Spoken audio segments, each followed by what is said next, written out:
यकीन कर तू बदल सकता है अपनी किस्मत की लकीरों को, कि यकीन कर तू बदल सकता है अपनी किस्मत की लकीरों को, लिखने वाले खुद ही लिखते हैं आजकल अपनी तकदीरों को। So hello and welcome to the divine word of education. I am your mentor Kartikeya Shukla. जैसा कि मैंने तुम्हें आज का ज्ञान दिया कि अपनी तकदीर तुम्हें खुद लिखनी है। ये कहा जाता है ना कि इंसान जब पैदा होता है तो अपने साथ हाथ में लकीरें लेकर के आता है। लकीरें अलग है, वो किसकी लकीरें हैं? किस्मत की लकीरें।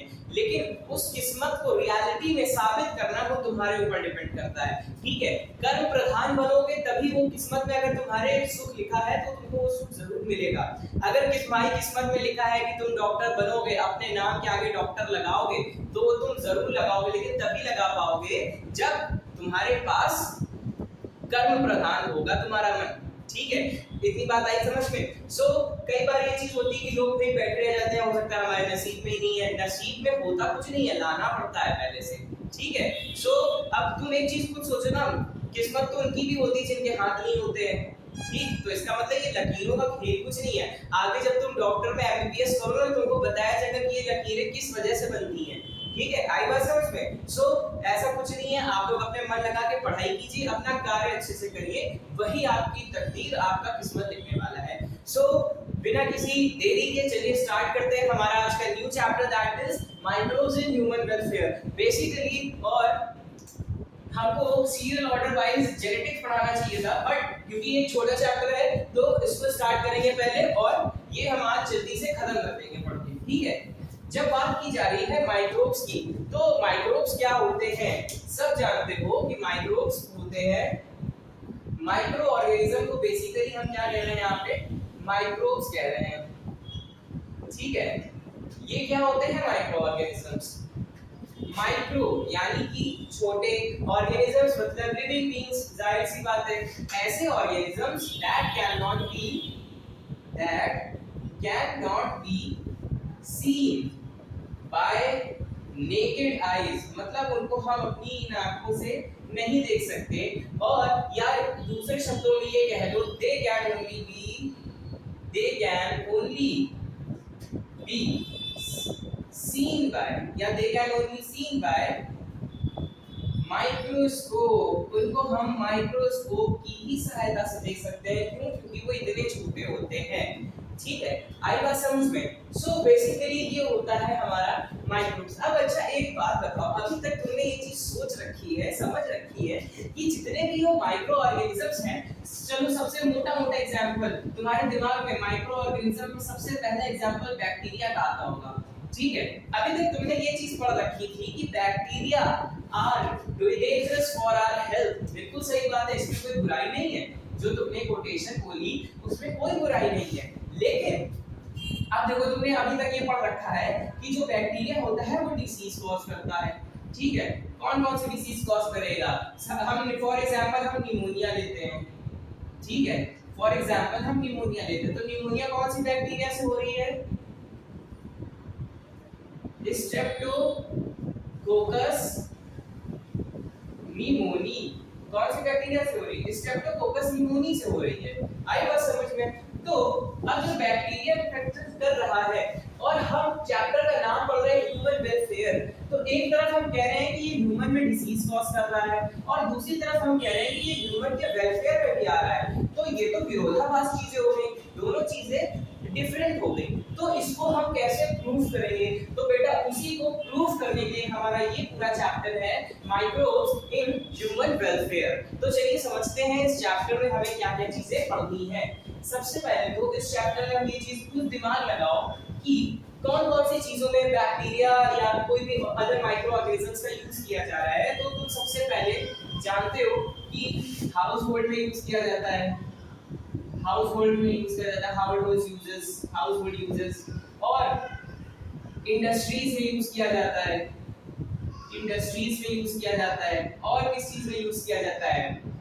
बायो फर्टिलाइजर्स के रूप में यूज किया जाता है। और किस चीज में यूज किया जाएगा? बायो एक्टिव कंट्रोल के यूज में किया जाएगा। ठीक है, और भी बहुत सारी चीजें हैं, केमिकल यूजेस भी होते हैं बैक्टीरिया के, फंजाई पे। तो ये सारी चीजें बेसिकली हम इस चैप्टर के अंदर कवर करने वाले हैं। तो चलिए सबसे पहले देखते हैं आपकी एनसीईआरटी के अकॉर्डिंग चले तो हमारे पास सबसे क्या पहले दिया गया है, microbes in household, microbes in household uses. चलो एक बात ये बताओ, अभी जन्माष्टमी पड़ी थी, जन्माष्टमी में तुमने जरूर पंचामृत बनाया होगा, ठीक है, या बेसिकली नहीं भी बनाया हो तो तुम सबने दही खाया होगा। पंचामृत में भी दही पड़ता है, लस्सी पीते हो, लस्सी में दही पड़ता है। तो वो जो दही है, यानी कि सबसे पहला पॉइंट तो तुम यही लिख लो, कर्ड फॉर्मेशन। कर्ड फॉर्मेशन, भाई घर में अपनी मम्मी से पूछना कि भाई मम्मी दही कैसे बनाती हैं आप, ठीक है, तो वो तुमको बताएंगी कि दही कैसे बनता है। तो वो पूरा एक प्रोसेस कैसा है तुम्हारा, वो क्या है प्रोसेस तुम्हारा, एक माइक्रोब का यूज करके ही दही बन रहा है। कौन सा माइक्रोब है वो, कौन सा माइक्रोब है वो, तुमको 1000 बार बताया है, कौन सा माइक्रोब है, लैक्टोबैसिलस। वेरी गुड, ठीक है, मतलब कि लैक्टोबैसिलस का यूज करके हम दही का फॉर्मेशन कर रहे हैं। ठीक, कैसे दही का फॉर्मेशन कर रहे हैं, कभी जाओ घर मम्मी से पूछो भाई दही कैसे बनता है, तो वो तुमको बताएंगी कि जो है जब हम क्या करते हैं, दूध को रख देते हैं, दूध पे रख दिया तो उसमें बैक्टीरिया अपने आप जर्मिनेट हो जाएगा, अपने आप बैक्टीरिया वहां पर आ जाएगा और ये तुम्हारा क्या बना लेगा, दही का फॉर्मेशन कर देगा, कर्ड बन जाएगा। अच्छा एक चीज और, यहाँ पे देखो लैक्टोबैसिलस इसका जीनस है, लेकिन आगे इसको कंप्लीट करेंगे तो ये क्या हो जाएगा, एसिडोफिलस। ठीक है, ये है पूरा नाम। The bacteria which results in the formation of curd is known as Lactobacillus acidophilus। ठीक है, ये है पूरी एक बैक्टीरिया। कर्ड खाने के क्या फायदे होते हैं, कर्ड पे क्या क्या चीजें प्रेजेंट होगी, ठीक, सबसे पहले तो curd is a good source for vitamin B12। Vitamin B12, vitamin B12 क्या करता है, function of vitamin B12, it boosts our immunity.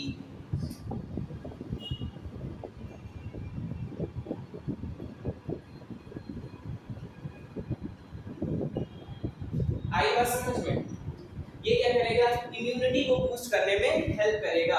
अब देखो सेकंड थिंग, कर्ड का फॉर्मेशन कर लिया तुमने, ठीक, फिर प्रोबायोटिक, प्रो का मतलब हुआ ठीक एडवांस और बायोटिक मतलब लिविंग, मतलब एडवांस लिविंग थिंग्स जो है, ठीक। अब देखो इसमें क्या चीज आती है, ठीक, इसमें होता है कि living bacteria beneficial for a human beings. तो इसमें कौन सी बैक्टीरिया आएगी, लैक्टोबैसिलस यूज करो,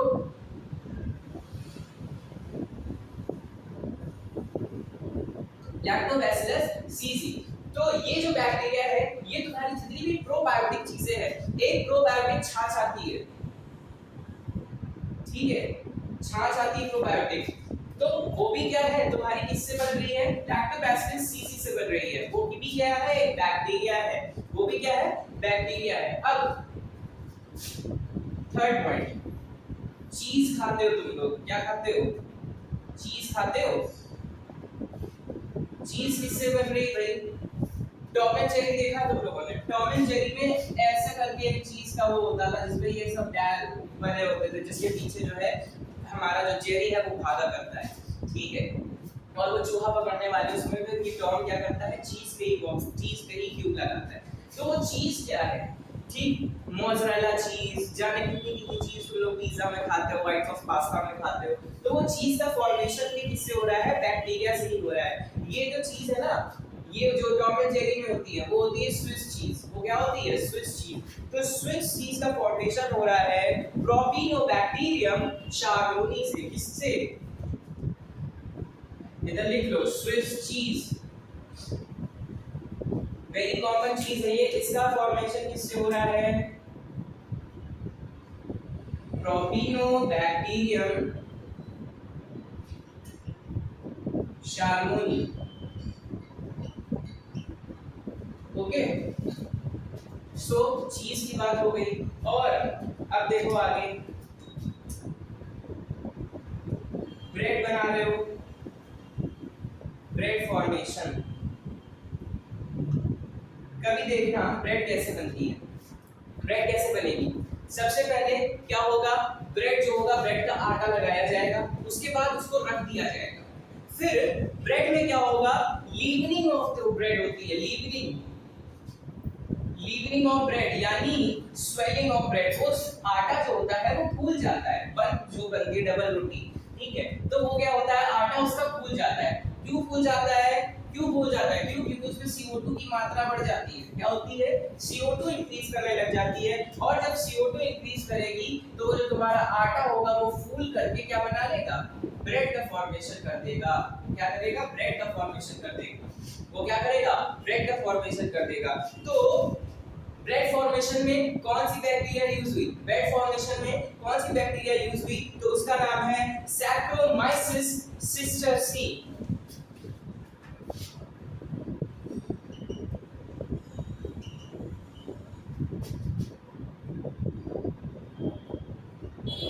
ठीक है, सैक्रोमाइसिस सिस्टर्सी। सो ये एक बैक्टीरिया है, किसके लिए यूज हो रही है, ब्रेड के लिए यूज हो रही है। कभी कभार तुम लोग जैसे घर पे तुम्हारे भी साउथ इंडियन खाना बनता होगा, ठीक है, कैसा खाना बनता है, साउथ इंडियन खाना। साउथ इंडियन खाना यानी कि डोसा, इडली, सांभर, चटनी है। तो वो क्या है, डोसा और इडली बनाने के लिए, डोसा इडली के लिए क्या करते हैं, सबसे पहले दाल और चावल को मिक्स किया, ठीक, उसके बाद फिर उसको रख दिया जाता है, धुलने के बाद उसको रख दिया जाता है 1 दिन के लिए, ठीक। तो वो किससे बन रहा है, स्ट्रेप्टोकोकस बैक्टीरिया से बन रहा है, स्ट्रेप्टोकोकस बैक्टीरिया से बन रहा है। तो वो भी क्या है, एक बैक्टीरिया है। तो बैक्टीरिया क्या क्या कर रही है, समझ लो, इतनी सारी चीजें तुम्हारे घरेलू कामों में, बैक्टीरिया कर्ड बना रही है, प्रोबायोटिक छाछ बना रही है, चीज का फॉर्मेशन कर रही है, ब्रेड बना रही है, तुम्हारे लिए डोसा इडली में बना कर दे रही है। तो बेसिकली हाउस होल्ड में कैसे बैक्टीरिया का यूज हुआ, ये हमने चीजें समझी। अब माइक्रोब जो होते हैं कुछ इंडस्ट्रियल यूजेस में आते हैं, ठीक, इंडस्ट्रीज में किस हिसाब से यूज होता है माइक्रोब्स का, आइए अब वो समझते हैं। इंडस्ट्री, सबसे पहले तो जितनी भी तुम्हारी ये बेवरेजेस है उनका फॉर्मेशन करना।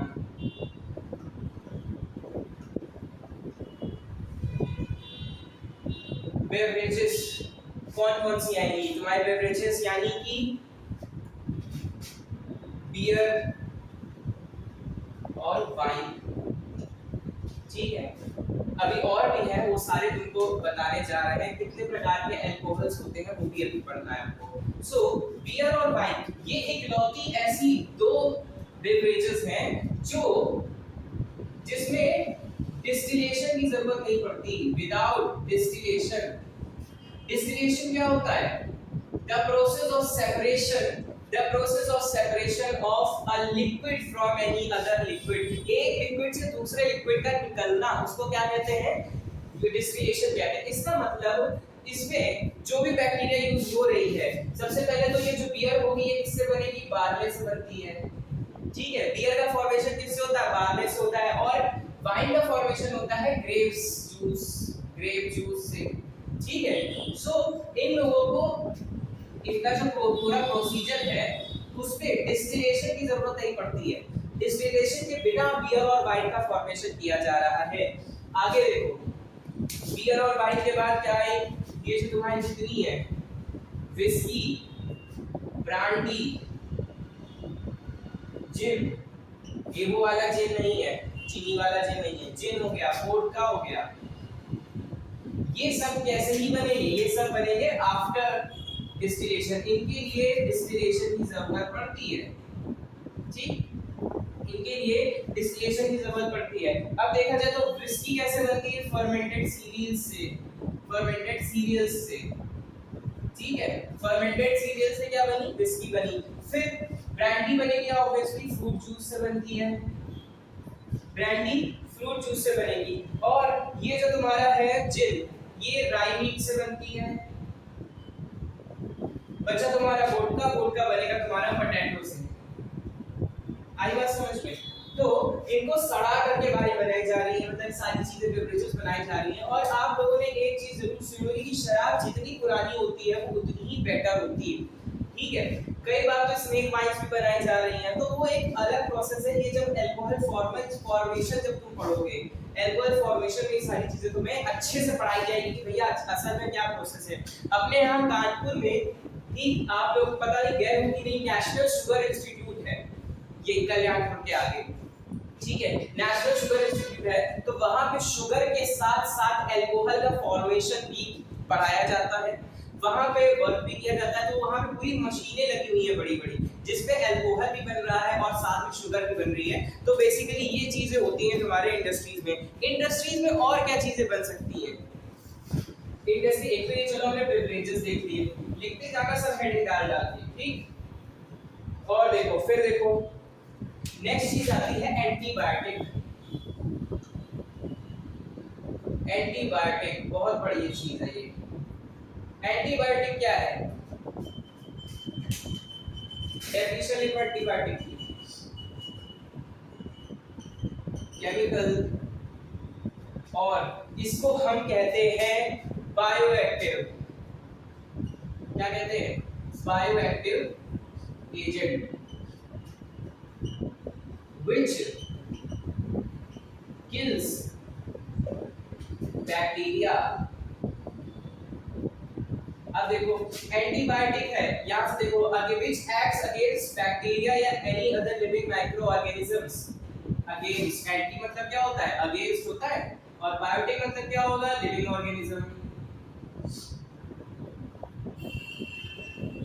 वेरी फेमस एंटीबायोटिक जो है उसका नाम तुम सब जानते हो,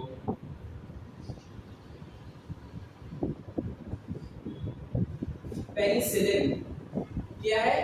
पेनिसिलिन है। पेनिसिलिन एक पेनिसिलियम फंजाई से मिला था। किससे मिला था? पेनिसिलियम फंजाई है, ठीक है, ये क्या है? फंजाई है। किसने ढूंढा था? अलेक्जेंडर फ्लेमिंग ने ढूंढा था। अलेक्जेंडर फ्लेमिंग ने ढूंढा था, ठीक। और इसमें क्या था? और बताओ। हाँ, फिर देखो क्या हुआ कि इन्होंने क्या किया, पेनिसिलियम फंजाई का यूज करके पेनिसिलिन एक एंटीबायोटिक की खोज की। बट इनको ये चीज नहीं कंफर्म थी कि ये किसी भी बैक्टीरिया को किल कर सकता है, इनको ये चीज कंफर्म नहीं थी। फिर आगे चल के दो साइंटिस्ट और आए जिनका नाम था चेन एंड लेसी। इन्होंने क्या किया? इन्होंने they found that antibiotic sorry penicillin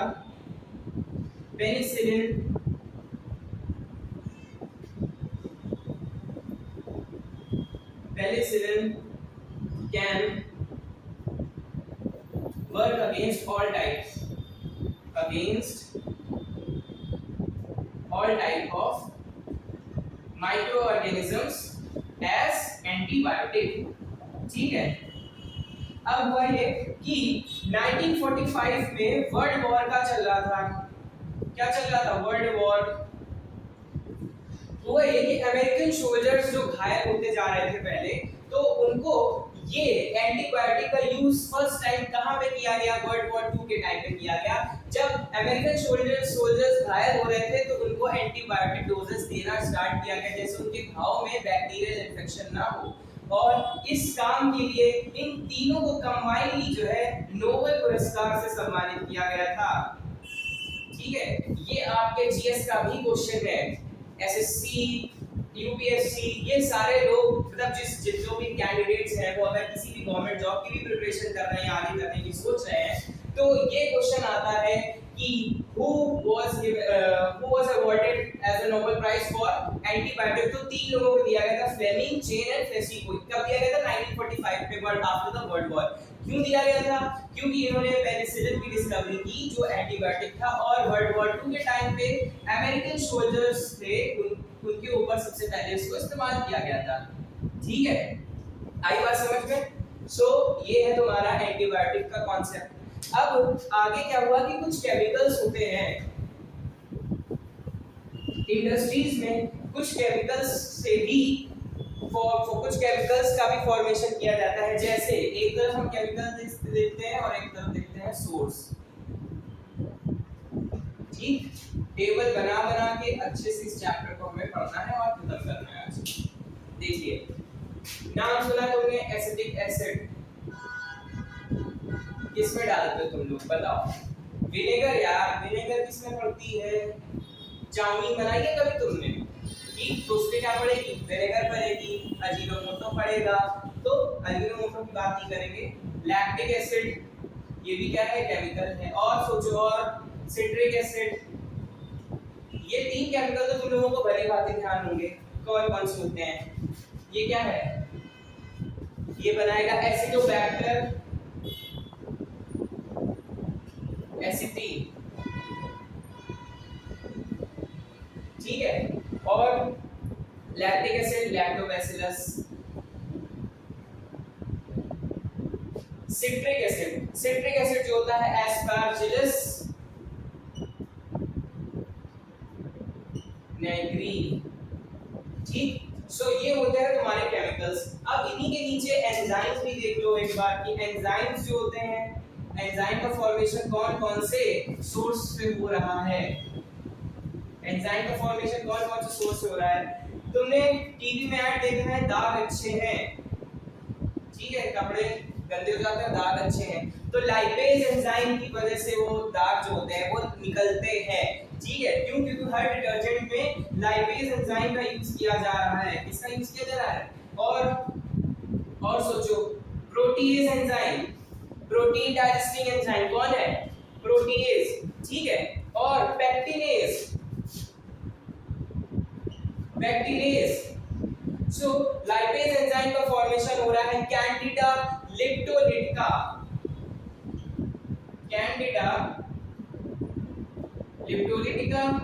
ये क्या है? फंजाई है। ये क्या है? फंजाई है, ठीक। और ये तुम्हारा प्रोटीएज है, प्रोटीएज का फॉर्मेशन हो रहा है मोटेरिया से, मोटेरिया। और ये जो तुम्हारा पैक्टिनेज है, ये तुम्हारी यही वाली फंजाई बना रही है, एस्परजिलस नाइग्री, ठीक है। सो बेसिकली ये सब क्या है? फंजाई है। ये क्या है? बैक्टीरिया है। ये क्या है? बैक्टीरिया है। आई बात समझ में? सो बेसिकली केमिकल्स और एंजाइम का भी यूज हमने यहाँ से देख लिया। अब आगे जब बढ़ते हैं तो एक कॉन्सेप्ट आता है बायोएक्टिव मॉलिक्यूल्स का। इसका कॉन्सेप्ट आता है बायोएक्टिव मॉलिक्यूल्स का। मतलब ये अभी सब हम किस में पढ़ रहे हैं? इंडस्ट्रियल यूजेस में पढ़ रहे हैं। माइक्रोब्स के इंडस्ट्रियल यूज पे पढ़ रहे हैं और अब हम पढ़ रहे हैं बायोएक्टिव मॉलिक्यूल्स। इसको जरा ध्यान से देखना, ठीक है, ये वेरी इंपॉर्टेंट है। एंटीबायोटिक्स भी एक बायोएक्टिव है। क्या है? बायोएक्टिव है। यानी कि एक लिविंग ऑर्गेनिज्म की हेल्प से हम दूसरे लिविंग ऑर्गेनिज्म को किल कर रहे हैं, ठीक, विद द हेल्प ऑफ, या कह लो one living organism used against other, ठीक। इसमें हम लोगों को बेसिकली दो ही चीजें पढ़नी है। एक तो है स्टैटिन और दूसरा है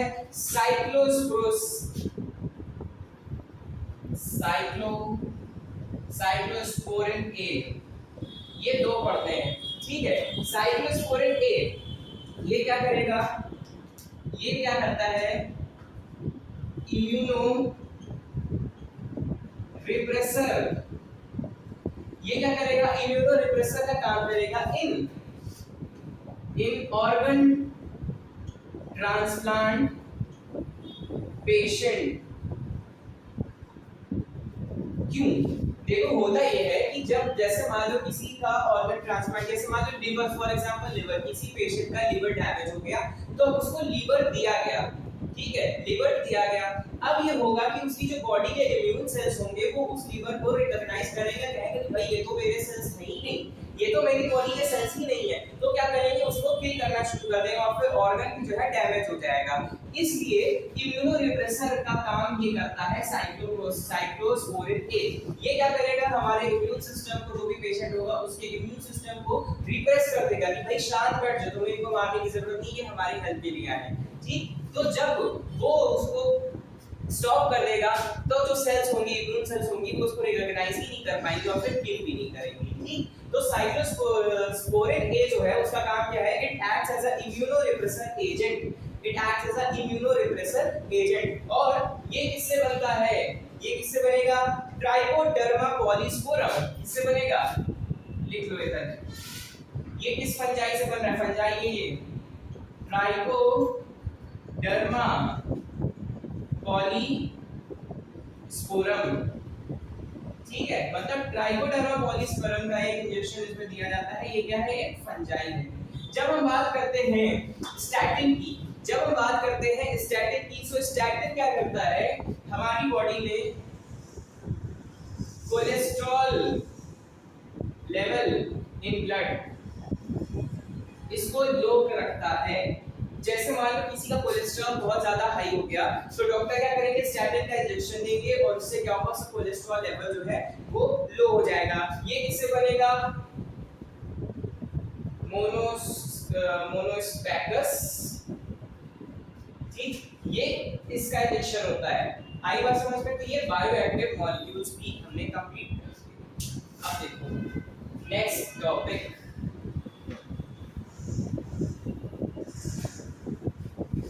अब हुआ ये, अब जो हमको पढ़ना है वो है माइक्रोब्स इन सीवेज ट्रीटमेंट।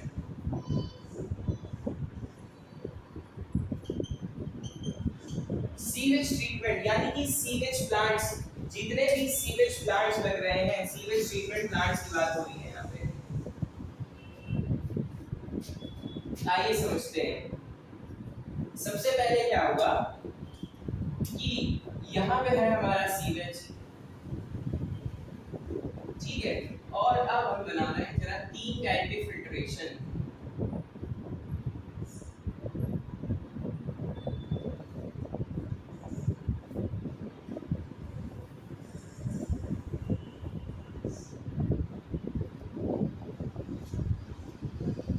देखो सबसे पहले इन 3 फिल्ट्रेशन से हमारा पूरा जो सीवेज होगा वो आगे की ओर चलता चला जाएगा। इसको कहते हैं हम सीक्वेंशियल फिल्ट्रेशन, मतलब सीक्वेंशियल फिल्ट्रेशन मतलब सीक्वेंस से, सीक्वेंशियल फिल्ट्रेशन, ठीक है, सीक्वेंशियल फिल्ट्रेशन। सबसे पहले सीवेज जो आएगा इसमें पहले जाएगा, उसके बाद कुछ चीजें इसमें चलेंगी, कुछ चीजें इसमें चलेंगी। जैसे मान लो सीवेज में कई बार टायर भी होता है, पॉली बैग्स होते हैं, ये सारी चीजें जो होती हैं, जो सॉलिड वेस्ट होता है वो क्या होता है, इससे छल छल करके आगे निकलता है। अब क्या होगा, ये आगे पहुंचेगा, ठीक है, ये क्या करेगा, ये आगे पहुंचेगा,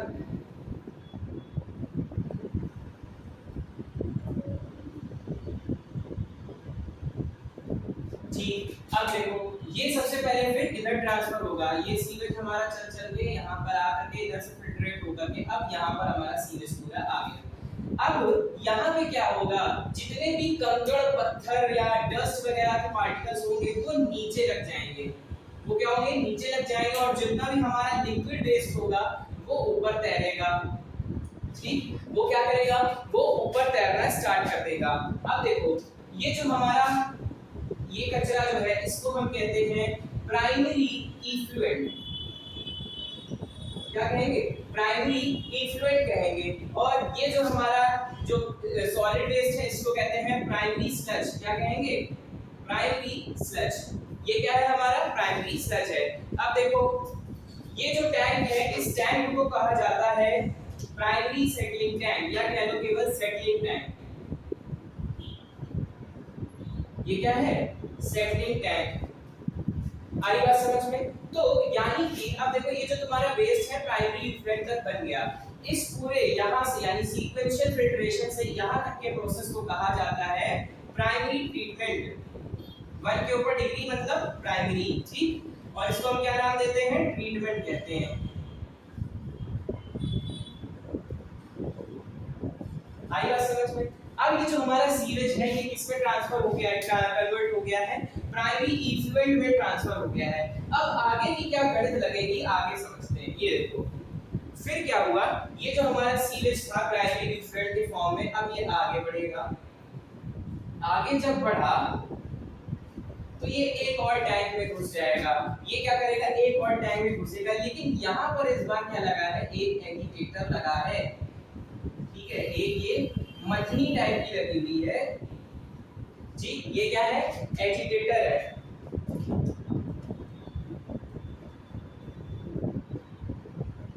जिसको कह लो मथनी, मिक्सर, कुछ भी कह लो, वो तुम अपने ऊपर है, तुम्हारे पास कुछ भी नाम इसको देख सकते हो। अब ये प्राइमरी इफेक्ट जो है यहाँ से ट्रांसफर होकर के इसके अंदर जाएगा, ठीक। अब ये क्या करेगा, इसके अंदर जाएगा। जाने के बाद यहाँ पे जो है पूरा सीवेज पहुंच गया है, ठीक। यहाँ पे पूरा सीवेज पहुंच गया है। अब क्या करेंगे इसमें, ये देखो यहाँ पे जो है एयर रन कराएंगे यहाँ से।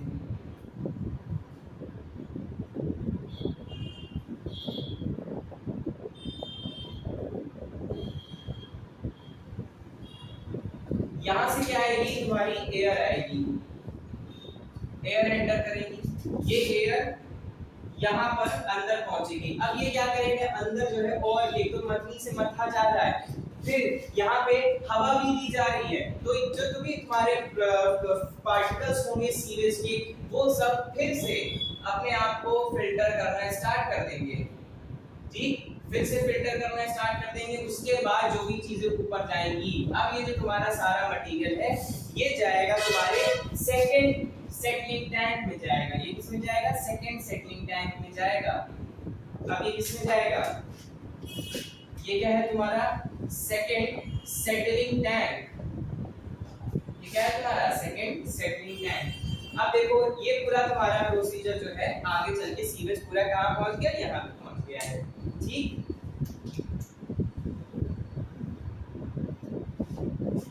इसको कहा जाएगा, अब यहाँ पे जो भी चीजें सॉलिड वेस्ट होंगे वो भी यहाँ पे पहुंच जाएंगे, ठीक। और यहाँ तुम्हारा पूरा सीवेज जो जा रहा था वो पूरा यहाँ पर ऐसे भरना स्टार्ट हो जाएगा।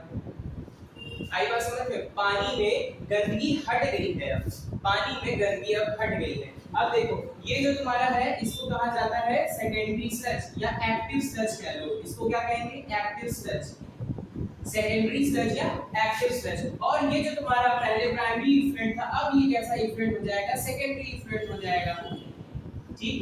और इसको पूरे ट्रीटमेंट को हम क्या नाम देते हैं, सेकेंडरी ट्रीटमेंट कहते हैं। क्या कहते हैं, सेकेंडरी ट्रीटमेंट कहते हैं। एक चीज और बता दें, ये जो एक्टिव स्लज है इसका कुछ पोर्शन जो है, इधर भेजा जाता है वापस से एजिटेटर वाले उसमें। क्यों, कभी तुम दही बनाना, अगर कभी तुम घर पे जाना दही बनाना, तुमने क्या किया, दूध को, एक गिलास दूध को जो है, दूध क्या कटोरी में तुमने दूध लिया, उसको तुमने रख दिया बाहर आंगन में, धूप जहां पर आ रही थी। तो तुम देखोगे कि वो दूध से दही कितनी देर में बनेगा, कई बार 10 घंटे लगेंगे, कभी कभार 12 घंटे लगेंगे, उसको दही बनने में उतना समय लगेगा।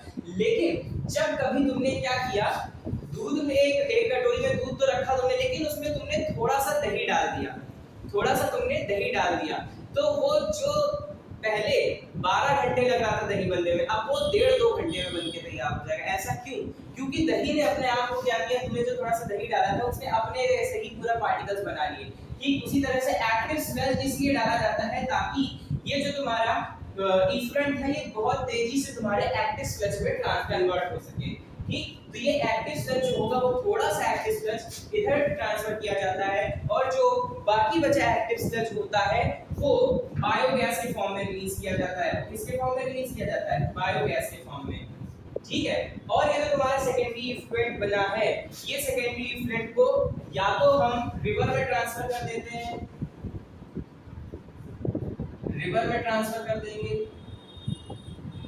या तो फिर इनको हम आगे फर्दर टर्शियरी ट्रीटमेंट के लिए ले जाएंगे, ठीक है। टर्शियरी ट्रीटमेंट के लिए ले जाएंगे। टर्शियरी ट्रीटमेंट में ये जो तुम्हारे टर्शियरी ट्रीटमेंट क्या करेगा, आरओ होता है, रिवर्स ऑस्मोसिस, आरओ का जो पानी पीते हो वो तुम्हारे इसी से आ रहा है, ठीक। सो वो तुम्हारे फर्दर टर्शियरी ट्रीटमेंट के लिए चला जाएगा। तो इस तरह से सीवेज का ट्रीटमेंट किया जाता है, मतलब गंदगी से निकाल करके गंदगी का फॉर्मेशन, ठीक। एक चीज तुमको और बता दें, यहाँ पे जो है ना तुम्हारे एजिटेटर है, जो यहाँ पे ये एजुकेटर कैसे कन्वर्ट करता है, क्यों? क्योंकि यहाँ पे तुम्हारे माइक्रो ऑर्गेनिज्म है। अब तुमने ये पूरा प्रोसीजर देखा, तुमने कहा भाई माइक्रोब्स का तो यूज हुआ नहीं कहीं पे, तो माइक्रोब्स का यूज जो होता है वो बेटा यहाँ पर होता है तुम्हारे इस वाले टैंक में। ये जो है इनको कहा जाता है फ्लॉक्स। क्या कहते हैं हम लोग? फ्लॉक्स कहते हैं।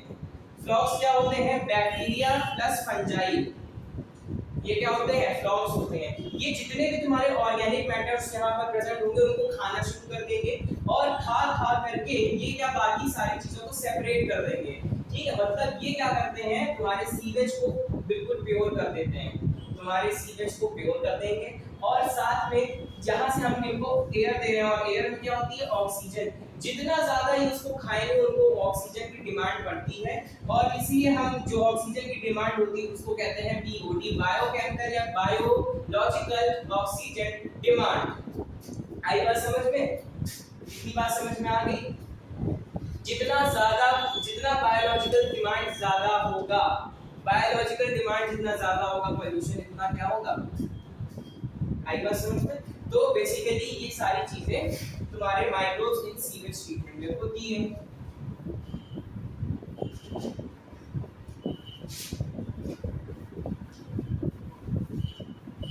आगे देखते हैं। आगे एनसीईआरटी में तुम्हारे कहा गया है प्रोडक्शन ऑफ बायोगैस। क्या कहा गया है? बायोगैस का प्रोडक्शन, यानी माइक्रोब से बायोगैस फॉर्मेशन।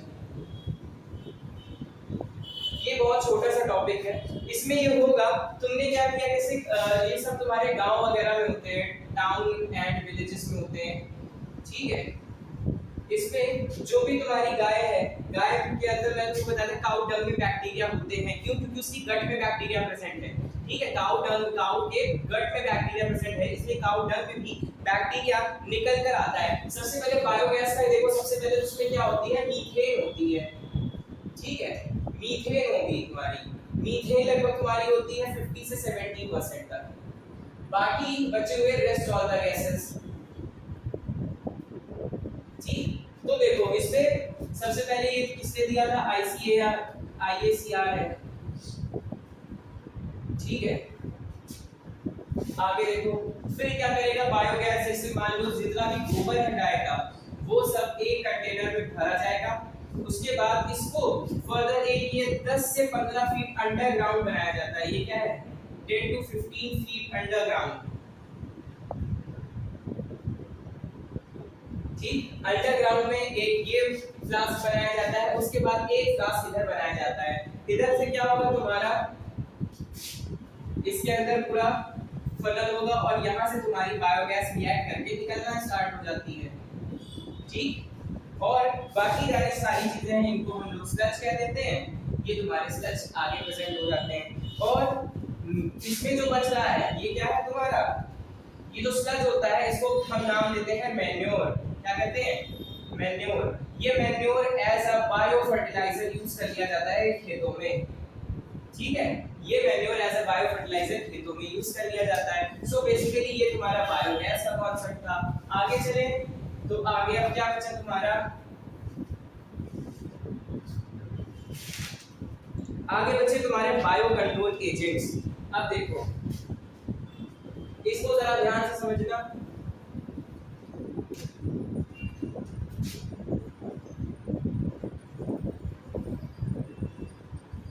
ठीक है, देखो हुआ क्या कि जैसे मान लो कोई पेड़ लगाया गया, ठीक है, या कोई फसल उगाई गई, ये हमारी फसल है फॉर एग्जांपल,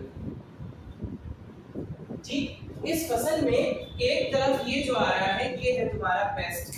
पेस्ट मतलब जो कीड़े होते हैं तुम्हारे, जो फसल को खराब करते हैं, खा जाते हैं वो कीड़े। और एक तरफ तुम्हारे आ रहे हैं पॉलिनेटर्स, यानी जो पॉलिनेशन करना है। अब क्या हुआ? इंसेक्टिसाइड का छिड़काव किया गया। इंसेक्टिसाइड यानी कीटनाशक का छिड़काव किया गया इनके ऊपर। अब इस कीटनाशक ने क्या किया? पेस्ट को तो मारा ही मारा, क्योंकि ये भी एक इंसेक्ट ही है, तो इन्होंने पॉलिनेटर्स को भी किल करना स्टार्ट कर दिया, जिसकी वजह से पॉलिनेशन नहीं हो पाया। पॉलिनेशन नहीं हो पाएगा तो आगे प्लांट्स और नहीं बढ़ेंगे। इसलिए बायो कंट्रोल एजेंट्स का यूज किया गया। बायो कंट्रोल एजेंट्स ने क्या किया? बायो कंट्रोल एजेंट्स केवल पेस्ट्स को खाते थे, क्या करते थे, केवल पेस्ट को खाते थे। अब देखो जैसे बायो कंट्रोल एजेंट्स के रूप में कौन कौन काम करेगा। एक तुमने नाम सुना होगा लेडी बर्ड या लेडी बग, लेडी बग या इसको हम लेडी बर्ड भी कहते हैं। ठीक, ये क्या करती है, एक कीड़े होते हैं एफीडियो, इनको किल करती है। ठीक है, ये क्या है, पेस्ट है, ये क्या है, पेस्ट है, इनको खा लेगी और पॉलिनेटर्स को छोड़ देती है। पॉलिनेटर्स को क्यों खाएगी, इसलिए जो है ये क्या करा जाता है, एफीडियो जो पेस्ट होते हैं जो तुम्हारी किसकी फसल, जो तुम्हारे फ्रूट ट्रीज होते हैं उनको नष्ट करते हैं। ये क्या करते हैं, फ्रूट ट्रीज को नष्ट करते थे। तो जब लेडी बग का इस्तेमाल किया गया, उधर छोड़ा गया, तब इन्होंने क्या किया, ये जो पूरी तुम्हारी पेस्ट थी इसको किल करना स्टार्ट कर दिया और पॉलिनेटर्स को वैसे का वैसे ही रखा, जिससे जो है पॉलिनेटर्स जो है इजीली पॉलिनेशन कर सकते थे। इसमें एक आता है ड्रैगन फ्लाई। ठीक है, ड्रैगन फ्लाई, ड्रैगन फ्लाई क्या करती थी, ड्रैगन फ्लाई मोस्टली मॉस्किटोज को खाती थी। ठीक है, मॉस्किटोज को खाती थी, तो उनसे भी जो है चीजें जो है संभलना शुरू हो गई। फिर और इसमें क्या चीज बची, वैसे तो इसमें कुछ नहीं गई, जो तुमको पढ़ते हो फंजाई का सिम्बायोसिस, वो चीज भी इसमें आएगी। ठीक, अब जैसे मान लो कोई पेड़ है, वो देख रहा है कि उसके ऊपर पेस्ट आ रहे हैं। ठीक, अब क्या करेगा, फंजाई आएगा कि भाई मैं तुमको तुम्हारे पेस्ट से छुटकारा दिला सकता हूँ।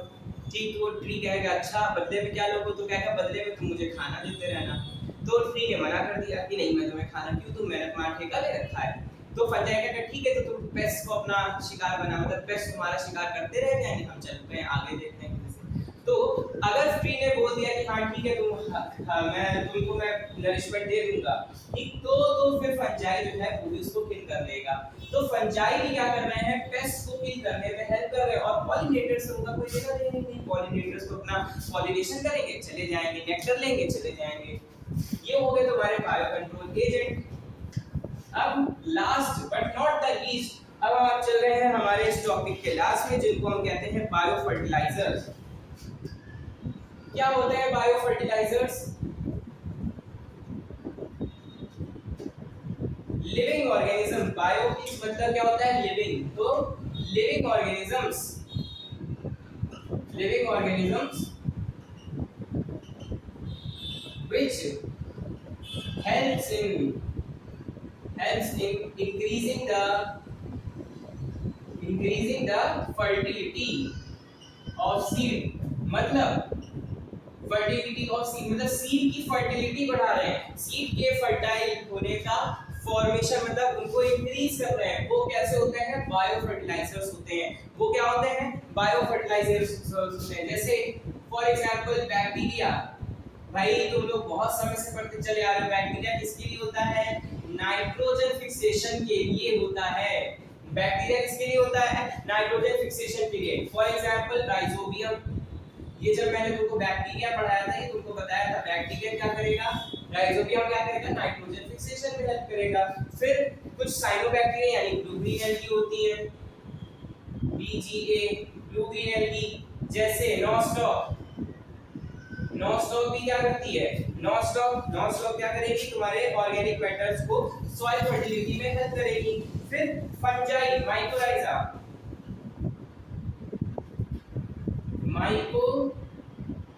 माइकोराइजा का मैंने जब तुमको पढ़ाया था तो तुमको एक एग्जांपल बेस बताया था कि ये क्या करते हैं, सिम्बायोटिक रिलेशन शो करते हैं, यानी सिम्बायोसिस शो करते हैं।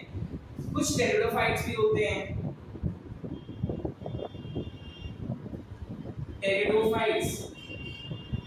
टेरिडोफाइट्स में तुम्हारा एक बहुत ही बेहतरीन एग्जांपल आता है एजोला।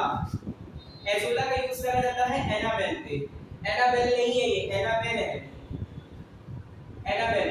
ठीक, हुआ ये था कि एनाबेल का एक पौधा कहीं पे उगता था, तो उसको निकाल करके एक बहुत ही बेहतरीन जगह लगाया गया, जिससे जो है वो क्या होता था, एनाबेल जो होता था बहुत अच्छा लग रहा था देखने में, तो एनाबेल को उगाया गया वहां पे। अब ये हुआ कि वो इतनी तेजी से ग्रो करने लग गया, रैपिड ग्रो करने लग गया अपनी, कि वो जो है भद्दा लगने लग गया। फिर आगे लगाया उसको, गया था कि वो सुंदर लगे देखने में, लेकिन जब वो इतनी तेजी से ग्रो करना स्टार्ट कर चुका था कि नुकसान होना शुरू कर गया, तो वहीं की एक स्पीशीज एजोला को लाया गया, एजोला। ठीक है, एजोला को लाया गया, एजोला की क्या है, BGA है। ठीक है, तो एजोला को लाया गया और एजोला ने क्या किया, एनाबेल के जो ग्रोथ कर रहे थे उसको भी खाना शुरू कर दिया। तो दोनों लोगों को देखने में भी अच्छा लगने लगे और एजोला जो है उसने अपना रिस्पेक्ट भी कर लिया। तो बेसिकली ये सारी चीजें थी तुम्हारे जो माइक्रोब्स हैं तो तुम्हारे ह्यूमन वेलफेयर में यूज किए जा रहे हैं। इसी के साथ हमारे चैप्टर का दी एंड सत्यनारायण भगवान की कथा शुरू खत्म हुई। ठीक, पंजीरी लेकर घर जाइएगा। और ये चैप्टर तुमको समझ में आया होगा, यही उम्मीद के साथ तुमसे विदा लेता हूँ। So thank you so much for being here and divine world of education को लाइक शेयर एंड सब्सक्राइब करना मत भूलना। Thank you.